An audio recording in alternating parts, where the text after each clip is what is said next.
بسم اللہ الرحمن الرحیم فصل فی تعریف طریق الاستعارہ۔ یہ وصول الشاشی کا صفحہ نمبر 121 ہے اور کتاب اللہ سے متعلق جو بحث ہے اس کی 5ویں فصل ہے۔ یہ فصل طریق استعارہ کی تعریف میں ہے، یعنی صحت استعارہ کی طرف پہنچانے والے طریقے کے بیان میں ہے۔ استعارہ کسے کہتے ہیں؟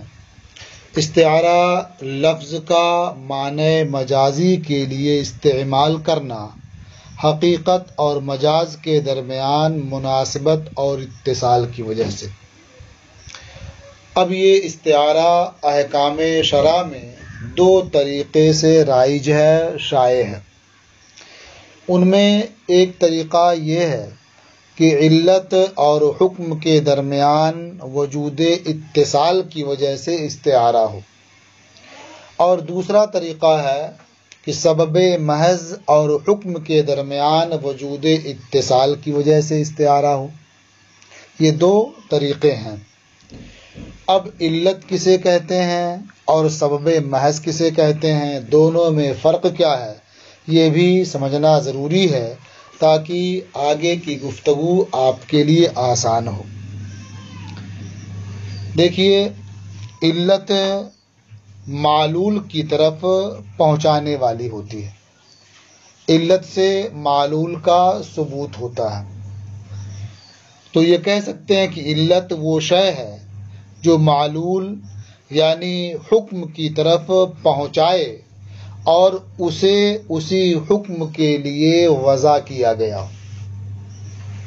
تو علت وہ شے ہے جو فرع تک، حکم تک پہنچائے، اس حیثیت سے کہ اس امر کو، اس شے کو اس حکم کے لیے وضع کیا گیا ہے، اسے علت کہتے ہیں۔ مثال کے طور پر شراء یہ علت ہے ملک کے لیے۔ آدمی جب کوئی سامان خریدے گا تو اس کا مالک ہوگا، تو ملک یہ حکم ہے، شراء یہ علت ہے۔ تو شراء یہ ایسا امر ہے جو ملک تک پہنچاتا ہے، اس حیثیت سے کہ اس کی وضع ہی ہوئی ہے کہ اس سے ملک کا ثبوت ہو، یہ ہے علت۔ اور سبب کہتے ہیں وہ امر ہے جو حکم تک پہنچائے فی الجملہ، لیکن اس امر کی وضع اس حکم تک پہنچانے کے لیے نہ ہوئی ہو، یعنی کسی واسطے سے پہنچا دے، اتفاق سے اس حکم تک پہنچا دے، ایک الگ چیز ہے۔ تو سبب وہ امر ہے جو حکم تک پہنچا دے فی الجملہ، لیکن اس امر کی وضع اس حکم تک پہنچانے کے لیے نہ ہوئی ہو۔ جیسے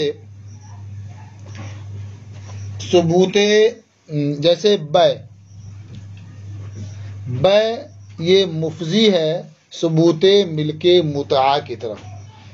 کسی نے بادی خرید لی تو اس سے ملک متاع کا ثبوت ہو جائے گا، لیکن بے کی وضع یہ ثبوت ملک متاع کے لیے نہیں ہوئی ہے۔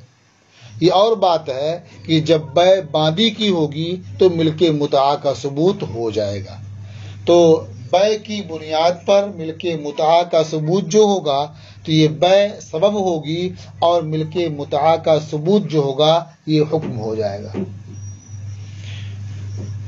اور محض کی قید اس لیے ہے کہ کبھی کبھی علت کے لیے بھی سبب کا اطلاق کر دیا جاتا ہے، تو محض کی صفت لگا کر کے یہ بتانا چاہتے ہیں کہ یہاں سبب خالص مراد ہے، سبب محض مراد ہے، وہ سبب نہیں جو علت کے معنی پر بولا گیا ہو۔ تو استعارہ کا 2 طریقہ ہوا جو رائج ہے، احکام شرع میں عام ہے۔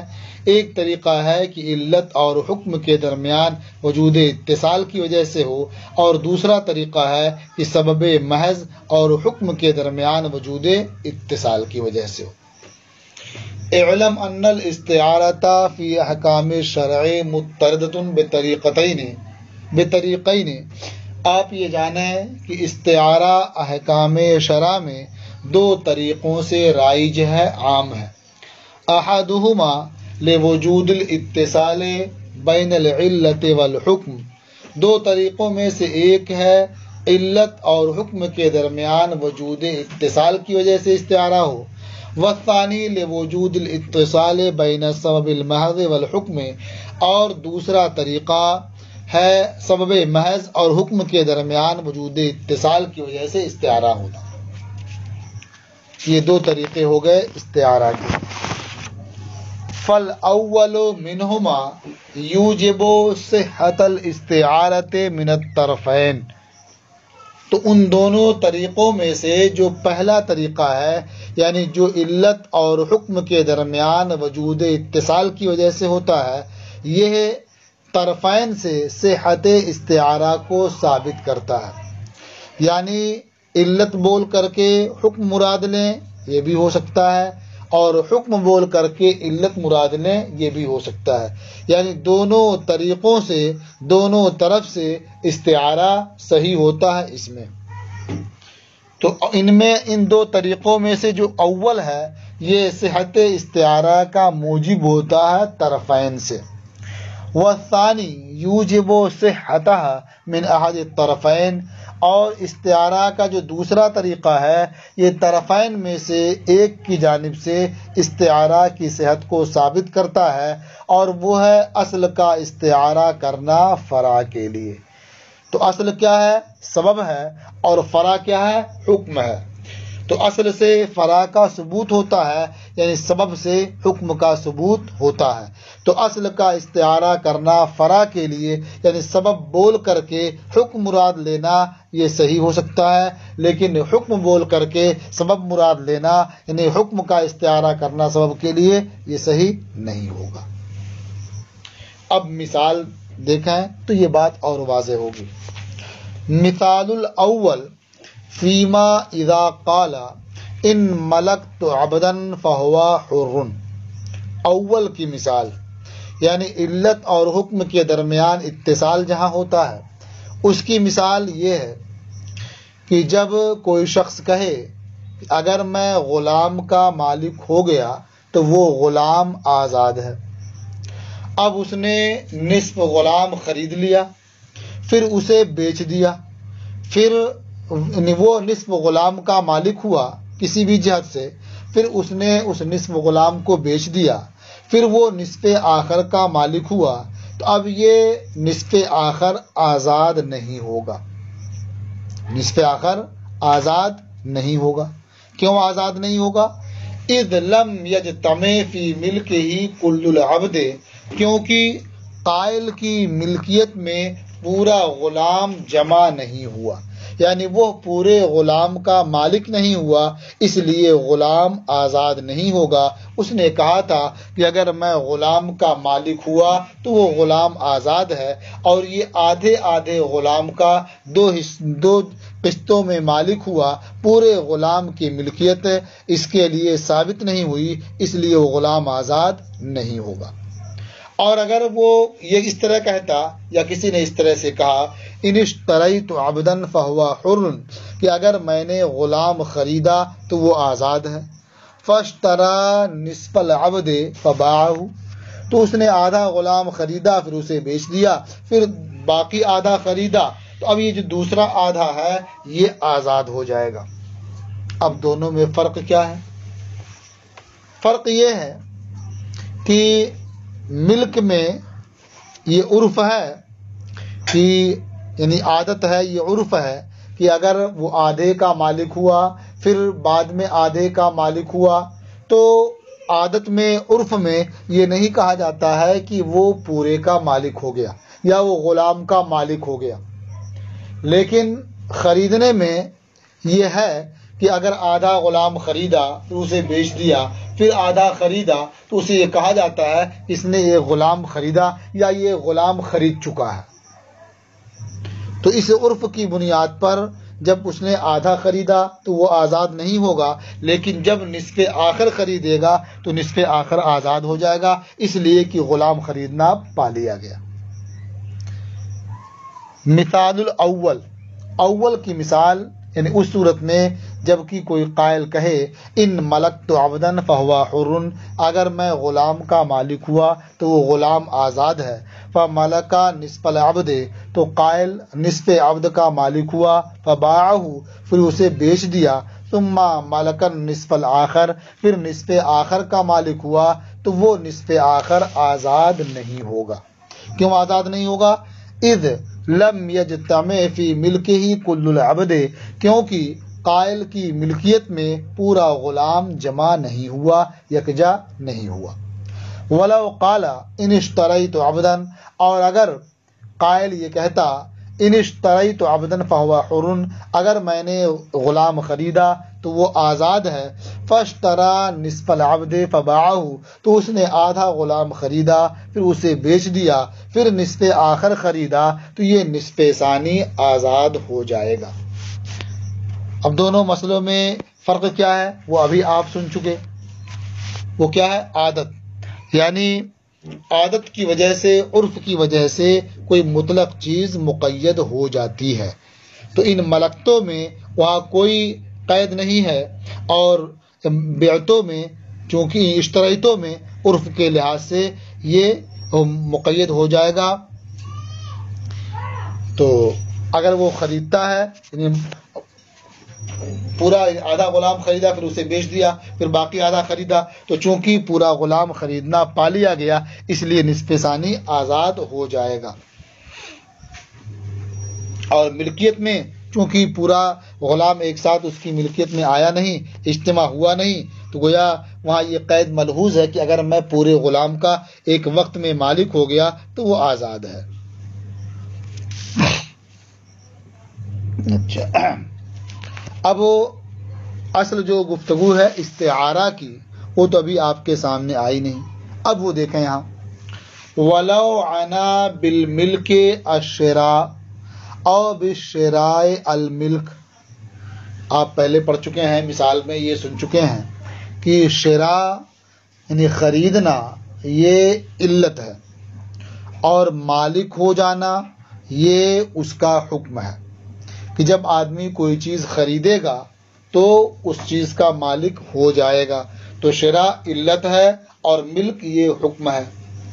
تو اب اس نے کہا تھا کہ ان ملکتو عبدن فہو حر، ملکتو کہا تھا، اب اگر وہ ملکتو کا استعارہ کرتا ہے شراء سے، یعنی کہا ملکتو اور مراد لیا اشتریتو، یا دوسری صورت میں کہا تھا اشتریتو اور مراد لیا ملکتو، تو کہتے ہیں یہ دونوں صورتیں صحیح ہیں، یعنی اس کی نیت صحیح ہوگی بطریق مجاز۔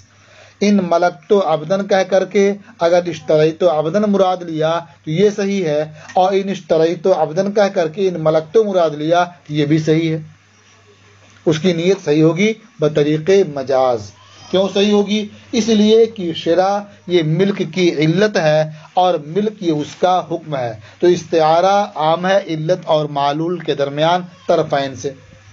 ہاں استعارہ تو صحیح ہوا، لیکن جس صورت میں قائل کے لیے تخفیف ہو، جس صورت میں قائل کے لیے تخفیف ہو تو وہ استعارہ اس کے لیے قضاً نہیں مانا جائے گا، دیانتاً اگرچہ مان لیا جائے۔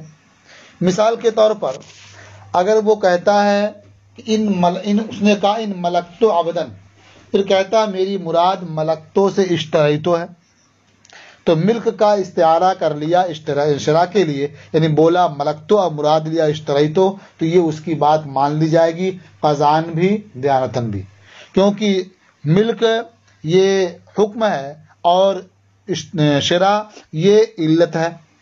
حکم بول کر کے علت مراد لے رہا ہے اور اس میں اس کا کوئی فائدہ نہیں ہے، بلکہ غور کریں تو ایک طرح سے نقصان ہے، اس لیے کہ ملک تو اپنے اصلی معنی میں ہوتا تو آدھا بیچ دیتا، پھر باقی آدھے کا مالک ہوتا تو وہ آزاد نہیں ہوتا، اور یہاں اشتریتو مراد لے لیا تو آدھا خریدا اور بیچ دیا، پھر آدھا خریدا تو اس کا آدھا غلام آزاد ہو جا رہا۔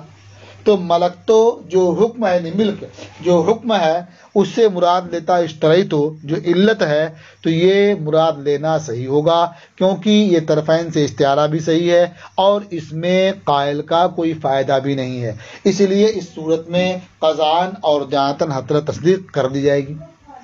لیکن اگر اس نے کہا ان اشتریت عبدن فہو حر، اور کہتا ہے میں نے اشتریتوں سے ملک تو مراد لیا، تو ضابطے کے لحاظ سے یہ استعارہ بھی صحیح ہے، یعنی اشتریتو بول کے ملک تو مراد لینا صحیح ہے، کیونکہ اشتریتو علت ہے اور ملک تو اس کا حکم ہے۔ لیکن قضان اس کی تصدیق نہیں کی جائے گی، اس لیے کہ اس میں قائل کا فائدہ معلوم ہوتا ہے، کیونکہ جب نصف آخر کا وہ مالک ہوگا تو وہ آزاد ملک تو مراد لینے کی صورت میں وہ آزاد نہیں ہوگا، اس لیے یہاں یہ کہا جائے قضان اس کی تصدیق نہیں کی جائے گی، اگرچہ دیاتن اس کی تصدیق ہوگی، کیونکہ یہاں باعث تہمت ہوگا اگر یہ مراد لینا اس کا صحیح قرار دیا جائے۔ تو یہی اصل ہے، مراد یہاں استعارہ دونوں طرف سے صحیح ہے، لیکن قضان جہاں قائل کا فائدہ معلوم ہوگا، تخفیف ہوگی اس کے حق میں، تو وہاں اس کی تصدیق نہیں کی جائے گی۔ وَلَوْ عَنَا بِالْمِلْكِ الشِّرَاءَ او بِالشِّرَاءِ الْمِلْكَ صحت نیتہ بطریق المجاز، اور اگر قائل نے ملک سے شرا مراد لیا، یعنی ملک تو عبدن فہو حر کہا اور مراد لیا ان اشتریت عبدن فہو حر، یا شرا سے ملک مراد لیا یعنی کہا ان اشتریت عبدن فہو حر اور مراد لیا ان ملک تو عبدن فہو حر، صحت نیتہ بطریق المجاز، تو اس کی نیت بطریق مجاز صحیح ہو، لأن شرا علت الملک، اس لیے کہ شرا ملک کی علت ہے، یعنی شرا کی وضع ہوئی ہے اس بات ملک کے لیے۔ والملک حکمہ اور ملک یہ شرا کا حکم ہے۔ فعمت الاستعارۃ بین العلت والمعلول من الطرفین، تو علت اور معلول کے درمیان استعارہ عام ہے دونوں طرف سے، الا انہ فیما یکون تخفیفا فی حقہ لا یصدق فی حق القضاء خاصۃ لمعنی التہمۃ لا لعدم صحت الاستعارہ، مگر یہ کہ جس صورت میں قائل کے حق میں تخفیف ہو، آسانی ہو، تو اس صورت میں حق قضا میں تصدیق نہیں کی جائے گی، خاص طور سے معنی تہمت کی وجہ سے۔ تو جو تصدیق نہیں کی جائے گی حق قضا میں، یہ معنی تہمت کی بنیاد پر ہے، اس لیے نہیں ہے کہ استعارہ صحیح نہیں ہے، لا لعدم صحت الاستعارہ سے عدم صحت استعارہ کی وجہ سے نہیں، بلکہ معنی تہمت کی وجہ سے حق قضا میں خاص طور سے تصدیق نہیں کی جائے گی۔ یہ اول کی مثال ہو گئی۔ ومثال الثانی، اور دوسرے طریقے کی مثال، یعنی سبب محض کا استعارہ، سبب محض اور حکم کے درمیان اتصال کی وجہ سے استعارہ ہو، اس کی مثال اذا قال لامرأته حررتک، جب شوہر اپنی بیوی سے کہے کہ میں نے تجھے آزاد کیا، ونوى به الطلاق، اور اس سے طلاق کی نیت کر لے، یصح، تو یہ نیت کرنا صحیح ہے اور طلاق واقع ہو جائے گی۔ کیوں واقع ہو جائے گی؟ لأن التحریر بحقیقتہ یوجب زوال ملک البضع بواسطۃ زوال ملک الرقبہ، اس لیے کہ آزاد کرنا یہ ملک بضع کے زوال کو ثابت کرتا ہے ملک رقبہ کے زوال کے واسطے سے، یعنی تحریر اپنی حقیقت کی روح سے، اپنے معنی وضعی حقیقی کے لحاظ سے ملک بضع کے زوال کو ثابت کرتا ہے ملک رقبہ کے زوال کے واسطے سے، یعنی آزاد کرنا یہ ملک بضع کے زوال کے لیے موضوع نہیں ہے، یہ موضوع ہے ملک رقبہ کے زوال کے لیے، لیکن ملک رقبہ کا جب زوال ہوگا تو ملک بضع کا زوال بھی ہو جائے گا۔ تو سمجھ میں آیا کہ تحریر یہ سبب محض ہے زوال ملک متاع کے لیے، کیونکہ تحریر اس کے لیے موضوع نہیں ہے، اگرچہ تحریر سے اس کا ثبوت ہو جاتا ہے۔ تو جب تحریر یہ سبب محض ہے زوال ملک متاع کے لیے، تو جائز ہوگا کہ اس کا استعارہ طلاق سے کیا جائے، فجاز ان یستعار عن الطلاق الذي هو مزیل لملک المتعۃ، تو جائز ہے کہ حررتک کا استعارہ کیا جائے طلاق سے جو ملک متاع کے لیے مزیل ہے، طلاق سے ملک متاع کا ازالہ ہوتا ہے اور حررتک سے بھی اس کا ازالہ ہو رہا ہے، یہ اس کے لیے سبب ہے، تو اس سبب کا استعارہ کرنا اس حکم کے لیے یہ جائز ہے۔ تو اب اگر حررتک شوہر کہتا ہے اپنی بیوی سے اور کہتا میری نیت ہے طلقتک، تو اس صورت میں یہ مان لیا جائے گا اور اس کی بیوی پر طلاق واقع ہو جائے گی۔ اب یہاں کون سی طلاق واقع ہوگی؟ طلاق رجعی واقع ہوگی یا طلاق بائن واقع ہوگی؟ اور اگر باندی سے کہا طلقتک اور اس سے کہا کہ میری مراد حررتک، کہ یہ مراد دینا صحیح ہوگا یا نہیں، یہ اعتراض اور جواب ہے جو انشاءاللہ کل آپ سماعت فرمائیں گے۔